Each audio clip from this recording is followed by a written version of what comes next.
सकाळी डबा करत असताना कमी तयारीच्या भाज्या असतील तर आपल्याला जरा बरं पडतं.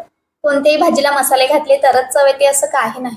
फक्त कांदा लसणाच्या फोडणीने पण काही भाज्या उत्तम होतात. कुक विथ राधामध्ये अशी सिंपल फ्लावरची भाजी आज आपण करतोय. सर्वात आधी फ्लावर स्वच्छ धुवून घेतला. त्यामध्ये मी एक छोटा बटाटा पण ऍड केला. आता फ्लावरला नमक टाकून फक्त तेलामध्ये 5 मिनिट वाफवून घ्यायचं. थोडा अद्रक तुकडा आणि लसूण ठेचून घ्यायचा. फ्लावर वाफवल्यामुळे 50% शिजतोय.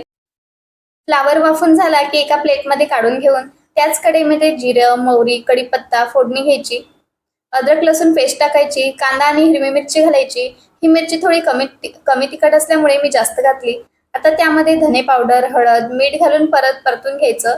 वाफवलेला फ्लावर टाकायचा आणि दुसरा मसाला यूज न करता फक्त मॅगी मसाला टाकायचा आणि मिक्स करून 2 मिनिट शिजून घ्यायचं. बघा तयार आहे सिंपल, चवदार, डब्यासाठी बेस्ट भाजी.